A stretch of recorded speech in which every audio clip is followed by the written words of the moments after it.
Vamos lá iniciar mais uma aula, essa é a nossa terceira aula, dando continuidade ao nosso curso, e vamos começar falando do ciclo PDCA. Entre as várias ferramentas existentes, o ciclo PDCA ele serve para o planejamento, monitoramento e planejamento das atividades. Esse ciclo é o método de gestão sistêmica das atividades e ele se dá em 4 etapas distintas. Como vocês podem ver no slide, a primeira etapa é o plan, ou planejar, é a concepção dos objetivos, das metas, os métodos e recursos necessários para atingi-los. A segunda etapa se dá pelo do, ou fazer, é nada mais do que a execução do que já foi planejado anteriormente, inclusive o treinamento necessário para a coleta de dados e para a sua verificação.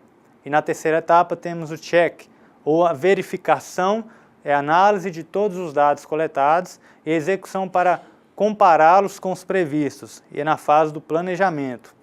E por último nós temos a quarta etapa, que é o act, ou ação, ou agir. É a busca das ações corretivas em caso do não atingimento dos objetivos, ou da não padronização das atividades, em caso do alcance dos objetivos e metas. Serve para monitoração e execução das atividades. O ciclo PDCA ele vai garantir que os resultados sejam controlados de forma a melhorar sempre o desempenho organizacional. Ele pode ser utilizado por qualquer empresa, seja ela qual for, e é um ótimo instrumento para a solução dos problemas. É decidido aonde e como quer chegar, e você deverá envolver os funcionários que executarão todas as tarefas. Sem comprometimento, você não alcançará os resultados previstos. Por isso, o ciclo prevê treinamento, reuniões, participação dos passos para buscar as formas de monitorá-las. Então, para isso, para o ciclo PDCA ser eficaz, é necessário comprometimento. Dando continuidade, os indicadores são muito importantes. Não há gestão sem informação. E as principais fontes de informações são os indicadores de desempenho. William Edwards já dizia, o que não pode ser medido também não pode ser gerenciado. Então, medir promove a melhoria do desempenho e sem um bom sistema de medição, como é que vamos saber se o caminho que a empresa tomou é o correto? Por isso a importância de se medir, de se quantificar tudo aquilo que está sendo feito. Como saber se os planos ou planejamentos estratégicos desenvolvidos estão sendo corretos, feitos de maneira correta? Para responder a essas perguntas, todo planejamento deverá conter indicadores para cada ação, para cada meta, para cada objetivo elaborado. Eles são representações quantificáveis, utilizadas para controlar e melhorar ao longo do tempo. Outra ferramenta muito utilizada é a 5W2H. Ela é uma ferramenta para simplificar o planejamento das atividades. Ele pode ser utilizado em diversos contextos de gestão, seja ela empresarial, e normalmente é na transformação dos resultados de um planejamento estratégico em ação ou na gestão de projetos. É uma metodologia de elaboração de planos de ação. E através dessa ferramenta 5W2H, são definidos os projetos especificados a partir das respostas de 7 perguntas relacionadas com a letra W e a letra H. Isso na língua inglesa, mas que traduzida para o nosso português, elas vão representar as seguintes perguntas. O que, quem, quando, onde, por quê, como e quanto isso tudo custará. Então o 5W2H ele é basicamente uma metodologia para a definição e execução de atividades. Ela é utilizada quando há necessidade de elaboração de um plano de ação, seja ele um grande projeto ou uma ação mais simples e básica, como a aquisição de um novo computador para um escritório. Com essa ferramenta, a empresa ela evita que atividades e metas genéricas sejam definidas. Por exemplo, ao invés de definir uma reunião pautada para comprar o computador, será definido de forma bem simplória mesmo, usando as perguntas que nós falamos agora há pouco. Vou dar uns exemplos. A primeira pergunta, o que? Comprar um computador. Segunda pergunta, quem? Exemplo, Paulo, assistente administrativo. Terceira pergunta, quando? Na próxima semana, porque é uma urgência. Onde? Pela internet, no site dos fornecedores previamente avaliados e qualificados. Por quê? Devido à entrada de um novo colaborador na área de marketing. Como? Paulo validará as configurações com a área de tecnologia, orçamento com financeiro e utilizando-se do cartão corporativo designado, fará a compra para entrega antes da virada do mês. E quanto isso custará? O orçamento é definido pelo financeiro, uma média de R$ 8.800. Então você percebe como é muito simples a utilização dessa ferramenta. Basta responder às perguntas já elaboradas que os objetivos serão alcançados. O gestor que utiliza 5W2H, ele sabe que precisa dividir cada objetivo em planos de ação e esses precisam seguir o manual de boas práticas para que sejam concretizados. E muitas vezes um plano de ação falha por não ter um prazo e nem ter um responsável designado. Os 5Ws e os 2Hs eles foram criados justamente para evitar essas falhas, por isso deve ser seguido criteriosamente por um responsável. Agora vamos tratar sobre a empresa como um sistema. Vamos aprender que as empresas realmente são um sistema e são um sistema aberto. Uma empresa ela está continuamente recebendo do ambiente externo aquilo que se tornará a entrada ou o input para suas atividades. São informações, recursos físicos, recursos humanos, recursos tecnológicos e esses elementos eles são processados e transformados dentro da organização e se tornam um novo produto ou até mesmo um novo serviço. E nas saídas, ou os chamados outputs, que são os resultados desse processamento, ou seja, os produtos e serviços, tudo aquilo que a empresa envia de volta para o ambiente externo, para o cliente final, que agora é o cliente ou o consumidor que consome, ele é contratante desses serviços ou produtos, e por aí vai. Esse ambiente, ao receber as saídas, ele vai dar o feedback para a empresa novamente, ou seja, ele retorna a informação que retroalimentará todo o sistema. E com essa retroalimentação, possíveis correções e melhorias podem ser feitas pela própria empresa. Um exemplo bem simplório para tratarmos da empresa como sistema aberto é uma padaria. Vocês podem acompanhar nos slides. Então a padaria é a nossa empresa, então nós vendemos pão. Pão é bom, todo mundo gosta e todo mundo compra. Então a nossa padaria, ela compra a farinha de trigo lá do supermercado, que compra do distribuidor, que compra lá da fábrica que produz a farinha de trigo, que compra o trigo do produtor rural. Então veja como uma simples padaria, ela interage como um sistema com várias empresas, com vários produtores, com outras influências externas. E após a fabricação do pão, o cliente da padaria compra esse pão e o leva para casa. Então nós vamos ver agora como este processo pode ser influenciado.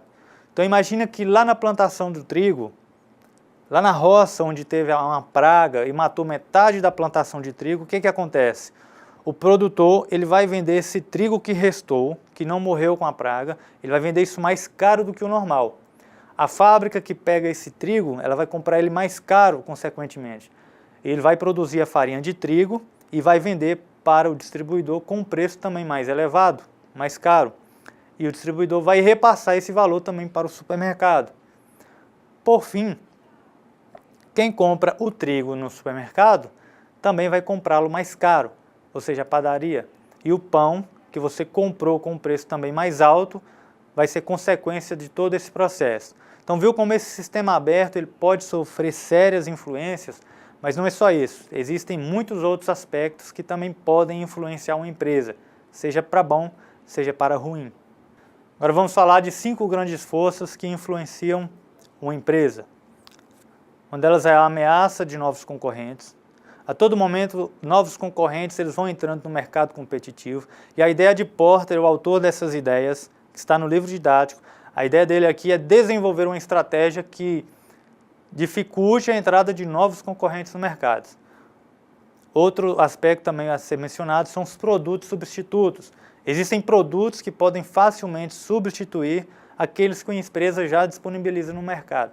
Para esta força, Porter vai falar do aumento da qualidade dos produtos e serviços ofertados ao consumidor, para tentar burlar e driblar essa concorrência. O poder de negociação dos compradores também é uma grande força. Os clientes, eles também possuem um poder de negociação. Isso graças ao grande número de empresas que vão atuando no mercado. Então, quanto maior a concorrência, maior é o poder de negociação dos clientes, pois eles podem forçar uma baixa dos preços, eles podem forçar uma melhoria na qualidade dos produtos, melhoria nas condições de pagamento, E se for o caso, e se por acaso uma empresa ela não tiver condição de responder a esses questionamentos e essas exigências, é melhor fechar as portas, porque a concorrência fará tudo para atender estas demandas da melhor forma possível. Também tem uma grande força, é o poder de negociação dos fornecedores. Os fornecedores, quando possuem alto poder de negociação, eles vão conseguir impor preços, eles conseguem impor condições de pagamentos, eles também conseguem impor prazos para as entregas. Isso tudo pode reduzir a rentabilidade da empresa, impactando de forma negativa em seu desempenho. Também temos rivalidade entre os concorrentes existentes. Então, quanto maior a rivalidade entre os concorrentes, maior será a guerra de preços, maior será o aumento das qualidades, melhoria pelos meios de comunicação para atingir os clientes, melhoria no marketing, maior também será a maneira de lutar contra essa rivalidade. Então, é ter uma diferenciação nos produtos ofertados. Quanto maior a diferenciação, melhor se dá a empresa no mercado competitivo. Agora vamos tratar sobre inovação, que não pode faltar em uma empresa. A inovação, ela tem a sua importância na competitividade empresarial. Nós já vimos anteriormente que a gestão estratégica é um processo de demanda que demanda muita renovação, demanda mudanças, e estamos falando propriamente de inovação.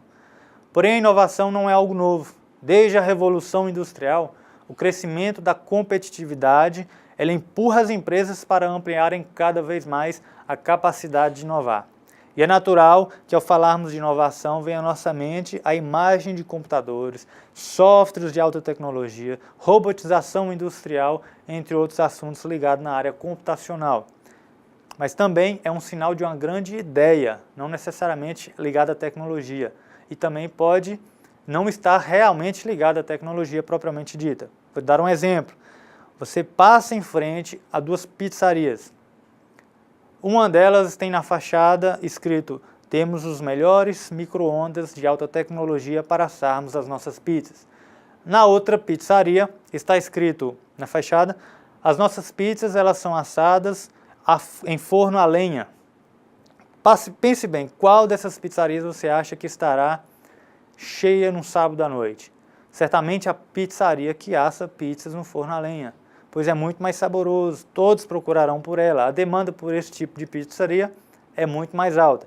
Portanto, inovar é transformar uma necessidade do consumidor em produtos que irão satisfazê-los, e não precisa estar ligado necessariamente à tecnologia, mas sim também a uma boa ideia.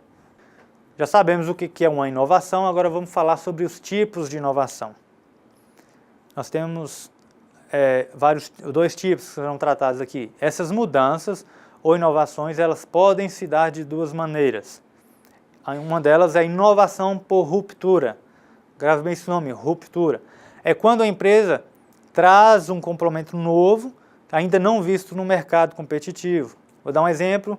Quando criaram um celular, algo novo entrando no mercado. Quando criaram e inventaram também a televisão, foi algo novo entrando no mercado. Então, houve uma ruptura. E o segundo modo de inovação é a inovação incremental. Ela é mais simples e é apenas uma melhoria nos produtos ou serviços, mas que representa algo novo para o produtor, algo novo para o cliente, no produto. Por exemplo, o leitor de digital nos celulares. Aqueles fazem muitos celulares vêm hoje, você, pela leitura da digital, você consegue desbloqueá-lo e fazer outros recursos. Então, essas rupturas ou incrementos, eles podem se dar por inovação dos produtos e serviços, também por inovação nos processos de fabricação desses produtos, ou seja, melhorias no processo de produção, que vão resultar no aumento da eficiência e eficácia do produto. Essa inovação ela busca aperfeiçoar os modos de fabricação, comercialização, aumento da produtividade e até mesmo reduzindo custos operacionais dentro de uma empresa. Também vamos falar sobre inovação de marketing. São melhorias significativas no composto mercadológico, nos produtos, no preço, no mercado, na comunicação e tudo aquilo que envolve o marketing de uma empresa. Outra inovação muito importante é a inovação de gestão e organização. Aqui nós temos a inovação nos modelos de gestão, a estrutura no poder, na liderança, na gestão em si da empresa. Então, resumindo, inovar é buscar fazer algo novo ou melhor, tanto em produtos, tanto em processos, negócios, na gestão, isso de forma que possam trazer impactos positivos no mercado. Então, se você implantar em sua empresa um método que agiliza o atendimento e elimina a espera de clientes na fila, parabéns, você acabou de gerar inovação dentro da sua empresa. Nós vamos falar agora sobre parcerias e também é muito importante para as organizações. As parcerias, elas são as alianças que tornam a nossa empresa mais competitiva no mercado. São formas para agregar vantagem aos produtos e aos serviços distribuídos por essas empresas. Para sobreviver, as pequenas empresas estão descobrindo a força das parcerias. A intensificação da competição, principalmente por grandes empresas, ela vem pressionando as pequenas empresas a terem de fazer mais com menos recursos e num espaço de tempo muito menor do que o que se imaginava. Por conta dessas novas exigências, a união de esforços tem sido a saída para que a pequena empresa faça frente a um mercado de inovações e continue com recursos cada vez mais escassos. Conhece aquela famosa frase, a união faz a força? Pois é, ela se aplica perfeitamente no mercado competitivo. Quanto mais unida uma empresa, mais forte ela fica. E as parcerias, elas ajudam todos os envolvidos a desenvolver as vantagens que sozinhos jamais eles conseguiriam desenvolver. É uma relação onde todos os parceiros, eles vão compartilhar os riscos, mas poderão obter economia em grande escala, acesso a recursos tecnológicos e até recursos financeiros. As parcerias são essenciais, principalmente para micro e pequenas empresas, pois possuem dificuldades para atuar sozinhas no mercado. Então, por apresentarem um pequeno volume de atividade e baixa representatividade no mercado competitivo, ainda sofrem a pressão dos fornecedores e dos clientes constantemente. Então, assim, o associativismo ele surge como uma solução para superar essas dificuldades e gerar grandes benefícios que sejam comuns, tanto em níveis sociais, econômicos e até políticos nas empresas. Existem diferentes tipos de parcerias, nós vamos tratá-las agora. Vamos falar sobre as cooperativas. As cooperativas, elas se originaram na Inglaterra por volta do ano de 1844. E a finalidade aqui é distribuir os benefícios por elas gerados, que seja regido pelos princípios e normas mundiais, cujas bases foram estabelecidas pela Aliança Cooperativa Internacional no ano de 1995. Quando pessoas se unem em forma de cooperados, o objetivo é melhorar a situação econômica para todo mundo, para todos, fazendo juntos algo que individualmente não seria possível de ser feito. Essa forma de organização, ela coloca no mercado os produtos dos cooperados em condições vantajosas. Então imagine o agricultor que colhe seu trigo, armazena em um galpão e depois tem que fazer o transporte até o centro de distribuição. Mas agora imagine também dezenas de agricultores fazendo essa mesma coisa, esse mesmo processo. Então é uma situação que cria desvantagem competitiva e eleva os custos. Então em uma cooperativa, essas dezenas de produtores, eles colhem e entregam sua produção diretamente a uma cooperativa. E essa cooperativa, ela provém serviços de armazenamento, transporte, pesquisa de marketing, também da comunicação. E o cooperativismo, ele busca reduzir os custos de produção, ajudando os pequenos produtores, os pequenos proprietários de empresas a serem melhores no mercado. Cada cooperado contribui com um percentual de produção para pagar os custos de processamento, administração e comercialização. Então, é uma mão de via dupla. O dinheiro recebido pela cooperativa retorna ao produtor agrícola na proporção de sua produção. No documento da OCB, a famosa Organização das Cooperativas do Brasil, são 12 as principais tipos de cooperativas existentes. Nós vamos tratar sobre cada uma delas agora. O primeiro é o agropecuário. São produtores rurais que vão buscar aperfeiçoar os seus processos produtivos e obter preços melhores por meio da comercialização direta. Temos também o crédito rural e mútuo. É uma poupança e financiamento aos seus cooperados. Eles poupam dinheiro, financiam, se ajudam financeiramente. Terceiro, temos o educacional. São pais, alunos, professores que formam o ambiente escolar, que formam a estrutura escolar. Outra cooperativa é a do trabalho. São cooperativas constituídas por categorias profissionais, sejam elas professores, taxistas, entre outras profissões. E o objetivo é proporcionar uma fonte de ocupação estável, que viabilize estabilidade para o seu produtor, para o profissional. Temos também a cooperativa por produção, é a produção de bens e maquinário de propriedade coletiva nas grandes fazendas, propriedades rurais. Temos também o consumo, é a formação de estoque ou de compra que proporcionam vantagens competitivas, grandes estoques, fornecimento de produtos mais vantajosos com preços mais acessíveis. Outro ponto também é a cooperativa em saúde. São profissionais dessa área, como médicos, psicólogos, dentistas, e têm o objetivo de proporcionar uma fonte de ocupação também estável para esses profissionais. Nós temos também a cooperativa habitacional, gera uma viabilização de compra e construção da casa própria. O exemplo aqui é Minha Casa Minha Vida, é um exemplo desse tipo de cooperativa. Temos a cooperativa mineral, trabalhadores como autônomos na extração, manufatura e comercialização de minério. Temos a cooperativa da eletrificação e telecomunicações. São prestações de serviços exclusivos ao seu quadro social, seja ele na eletrificação rural, telefonia rural, tudo aquilo que envolve a sociedade rural, levando comunicação e mais tecnologia para os mesmos. Temos a cooperativa em turismo, que é uma prestação e comercialização de serviços como turismos, viagens, fotos, entre outras. E por último, a cooperativa especial. Ela é formada por pessoas relativamente incapazes e que precisam de tutela, que precisam de uma ajuda, de uma orientação, precisam de que alguém faça um trabalho por elas. Agora, as associações. Por exemplo, o SEBRAE, ele define como associação qualquer iniciativa formal, também informal, que vai reunir pessoas físicas ou de outras sociedades jurídicas com um objetivo comum, visando superar dificuldades e gerar benefícios para os seus associados.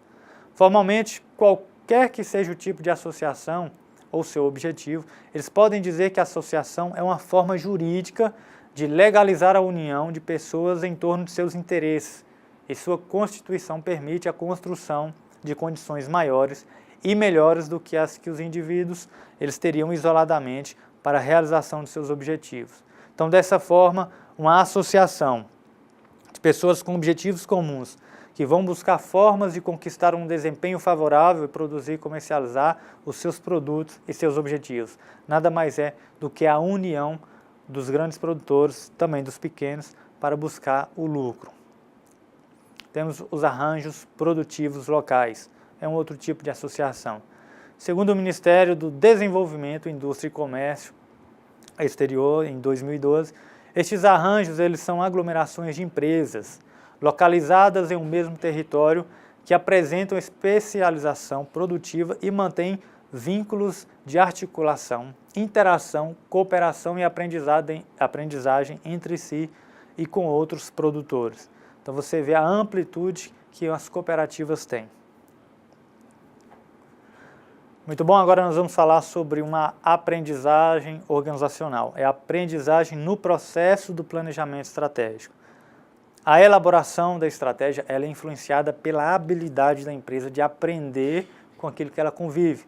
Então nós precisamos compreender como e por que aprendemos e por que devemos aprender também. Assim nós podemos afirmar que a aprendizagem ela acontece durante o processo de planejamento. Então olha que interessante. Moresi, em 2001, ele define a aprendizagem organizacional da seguinte forma.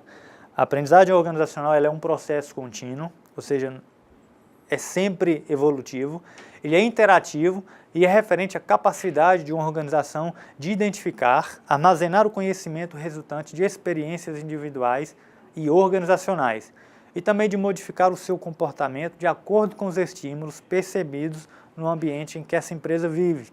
Ou seja, é um processo por meio do qual as ideias de funcionários ou grupos de funcionários elas ficam acessíveis a todas as pessoas que trabalham na organização. Dessa maneira, aprendem com base na experiência coletiva. É a famosa troca de conhecimento, troca de experiências, ajuda mútua. E isso ajuda muito a organização a crescer.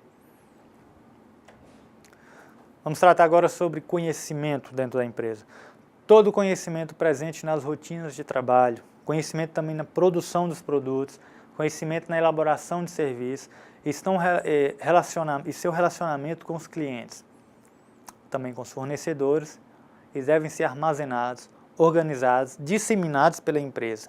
Todos esses processos devem estar organizados, preferencialmente de maneira informatizadas, num banco de dados de uma empresa.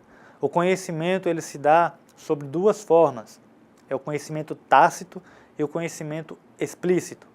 O conhecimento tácito ele está ligado ao indivíduo, está na cabeça da pessoa, ele foi adquirido ao longo da vida dessa pessoa e envolve experiências e não propriamente a empresa, não é uma propriedade da empresa, e sim do indivíduo que vivenciou experiências. Agora, o conhecimento explícito, diferentemente, ele é obtido por meio da informatização, da informação, e pode ser transferido e está nos manuais, está nos livros, nos bancos de dados, na internet, na intranet. Então, nós como aprendemos a dirigir, tocar um instrumento e fazer um relatório. Então, esse conhecimento ele é distribuído dentro da empresa. Nós já estudamos bastante até aqui, então, para resumir, para fixar melhor, nós temos umas questões para fazer, essas questões vão ficar ampliadas para vocês. Primeira questãozinha, qual é a ferramenta utilizada para o monitoramento, controle de um plano que possui 4 fases denominadas como planejar, fazer e verificar e agir? Letra A, análise SWOT, nós já vimos que não é análise SWOT, é análise ambiental, externa, interna. Letra B, o diagrama de causa e efeito, também não, esse diagrama serve para elencar as possíveis causas e chegar ao que gera um problema dentro de uma empresa. Letra C, ciclo PDCA, aí está a nossa resposta certa. Letra D, plano de negócios, também não é. Plano de negócios serve para iniciarmos uma grande empresa. Então, a ferramenta utilizada para o monitoramento e controle de um plano é o ciclo PDCA. Segunda questão, as empresas elas podem ser comparadas como sistemas, e estes sistemas são definidos como sistemas fechados? Não. Sistema fechado ele não interage. Sistema ligados? Também não é. Sistemas contingenciais? Também não. Sistemas abertos, nós vimos na aula. A empresa ela interage com o ambiente interno e externo, por isso nós chamamos de sistema aberto. Essa é a nossa resposta correta. Então, muito obrigado. Fechamos aqui a nossa aula. Até a próxima. Estudem, leiam o caderno didático e se dediquem. Muito obrigado. Muito bem, alunos, nós chegamos ao final de mais uma aula. Questões respondidas, matéria dada. Façam a leitura do caderno didático, dedique-se ao máximo. Estou aqui à disposição para tirar qualquer dúvida. Muito obrigado a todos.